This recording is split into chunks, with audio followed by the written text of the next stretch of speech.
अस्सलाम वालेकुम क्लास 9। आज हम लोगों ने पढ़ना है variation of the altitude, variation of g with altitude. Variation of g पढ़ना है हमने किसके साथ? एल्टीट्यूड के साथ, ठीक है। Due to gravity, gravity students depend किसके ऊपर करती है? ग्रेविटी जी जो है, ग्रेविटी डिपेंड किसके ऊपर करती है? रेडियस ऑफ द अर्थ के ऊपर जो है वो डिपेंड करती है। ड्यू टू ग्रेविटी, ग्रेविटी किसके ऊपर डिपेंड करती है? रेडियस ऑफ द अर्थ के ऊपर जो है ग्रेविटी डिपेंड करती है, ठीक है। और इसकी सरफेस के ऊपर, ठीक है। अब मैंने यहाँ पर एक डायग्राम ड्रॉ किया है, तो आप लोग देखें, हमारे पास है ये सरफेस ऑफ द अर्थ। ये क्या है? अर्थ की सरफेस, ठीक है। हमारे पास ये अर्थ है, आप लोग कंसिडर कर लें कि ये हमारे पास है एक अर्थ, ठीक है। अब जो है जो ग्रेविटी है जी है वो किसके ऊपर डिपेंड करता है? किसकी? रेडियस के ऊपर, और एक इसकी सरफेस के ऊपर डिपेंड करता है, ठीक है। The value of g is inversely proportional to the square of the distance from that centres. अब वो कह रहे हैं जो जी है वो इन्वर्सली प्रोपोर्शनल है, ठीक है, square of the distance from that centres, square के डिस्टेंस का और उसके सेंटर्स का। मैं दिखाती हूँ कि जो है जी है इन्वर्सली प्रोपोर्शनल है, ठीक है, जो है डिस्टेंस के स्क्वायर का, ठीक है, फ्रॉम दैट सेंटर्स, और उनके जो बीच वाले हिस्से हैं सेंटर्स हैं उनका जो है डिस्टेंस के स्क्वायर का और उनके सेंटर्स का जो है जी इन्वर्सली प्रोपोर्शनल है, ठीक है। इतनी बात समझ में आ गई। फिर अगला है हमारे पास but it does not remains constant, लेकिन क्या है? ये कांस्टेंट है। अभी कांस्टेंट कैसे है मैं आपको बताती हूँ। इसके आगे जो है जी की वैल्यू आ जाएगी, जी की वैल्यू की वजह से कांस्टेंट हो जाएगी। मैं ये आगे आपको बताऊंगी पूरा का पूरा इसका मेथड समझा के किस तरह कांस्टेंट है, ठीक है। डिक्रीज विद एल्टीट्यूड, और उसका जो है एल्टीट्यूड कम हो जाता है। क्यों कम हो जाता है, ठीक है, वो भी मैं आपको बताती हूँ। सबसे पहले हम एल्टीट्यूड जो है इसको बताते हैं कि एल्टीट्यूड होता क्या है। अब हम उस मेन टॉपिक की तरफ चलेंगे कि एल्टीट्यूड होता क्या है, ठीक है।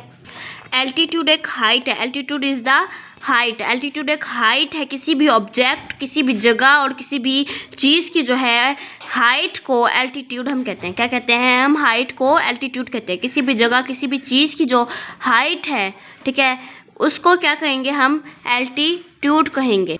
अब हम चलते हैं मेन टॉपिक के ऊपर, जिसकी वजह से मैंने आपको बताया था कि मैं सारी बातें उसमें बताऊंगी और इस पूरी के पूरी डायग्राम उस मेन टॉपिक के अंदर आप लोगों को समझाऊंगी मैं। तो अब हम आ गए हैं अपने टॉपिक की तरफ, ठीक है।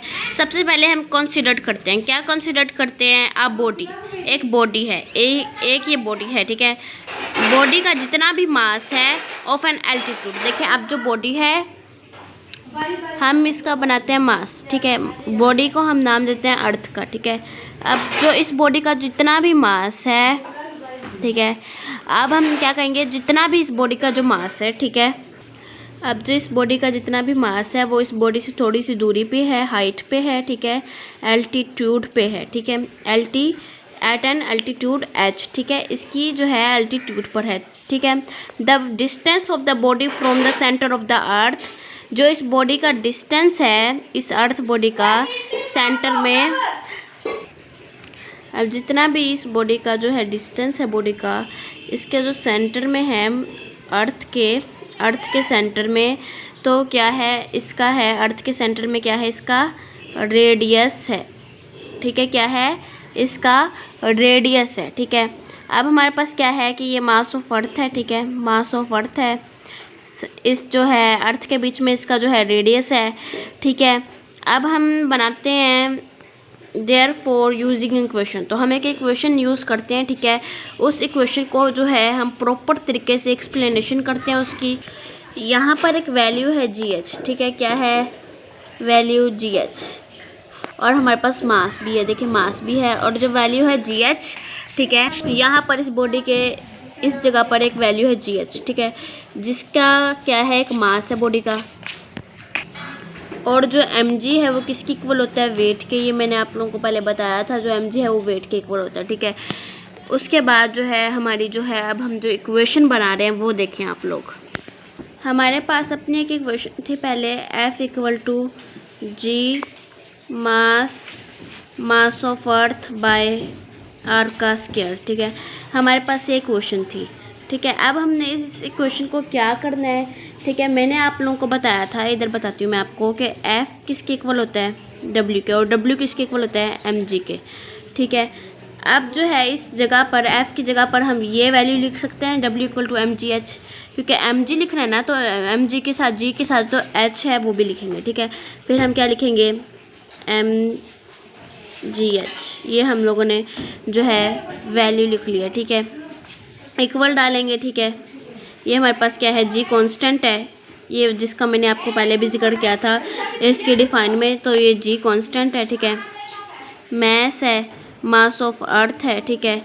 अब देखिए ये जो आर का स्क्वायर है, पहले हमारे पास जो था इस जो था इक्वेशन में वो सिर्फ और सिर्फ इसका जो था रेडियस था, लेकिन अब इस जो है इक्वेशन में रेडियस के साथ इसका एल्टीट्यूड भी है, इसकी हाइट भी है, ठीक है।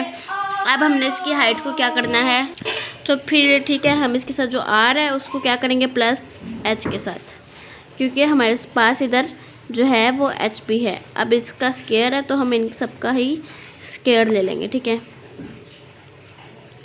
जी एच इधर रह गया, यहाँ पर ये आपस में मल्टीप्लाई कर रहे थे तो फिर ये इस साइड पर आ जाएगा, इस साइड पर आकर ये डिवाइड करेगा मास ऑफ अर्थ, ठीक है।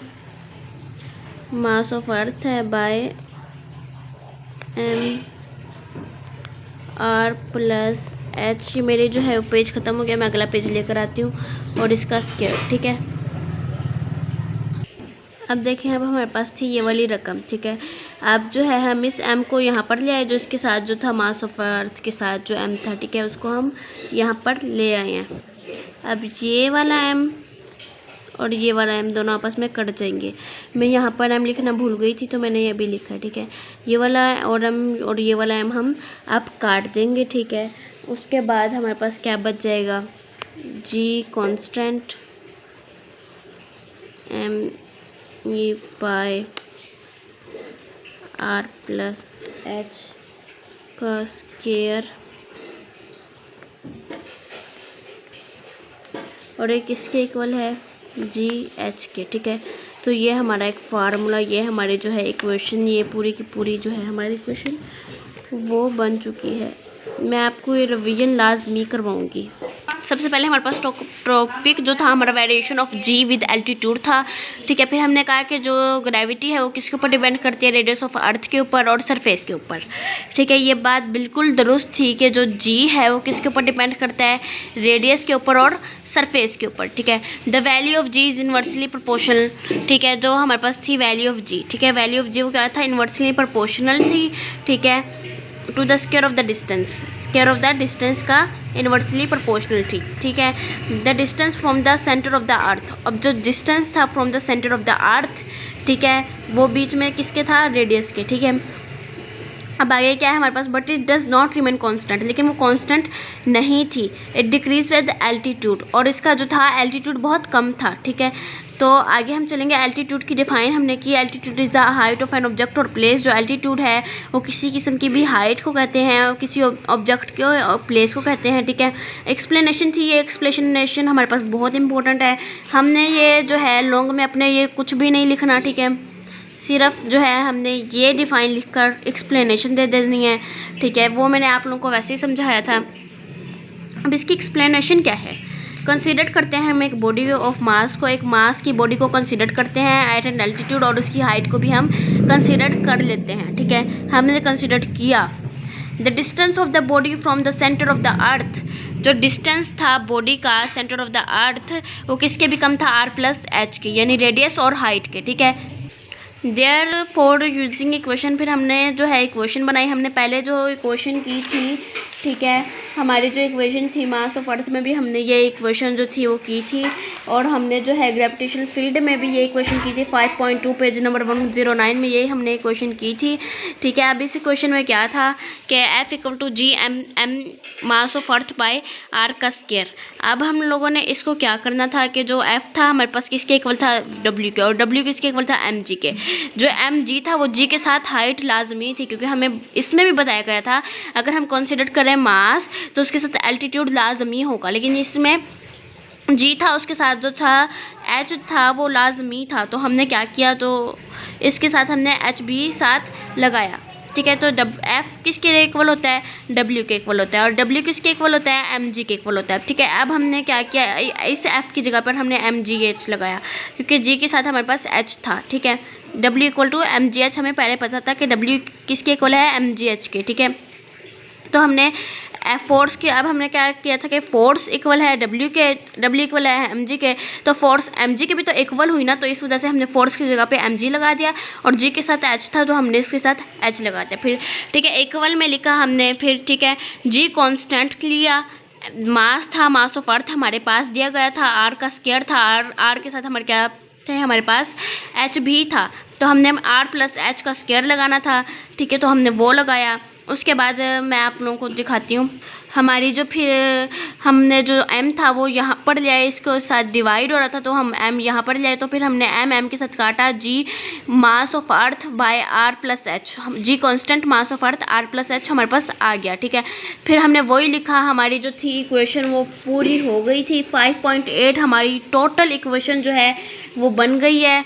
आज के लिए बस इतना ही। उम्मीद है कि आप लोगों को variation of g with altitude समझ आ गया होगा। और सबसे पहले जो मैं आप लोगों को बात बताना भूल गई थी वो क्या, ठीक है, जी की जो वैल्यू है वो आप लोगों को पता है, जी की क्या वैल्यू है, जी की वैल्यू है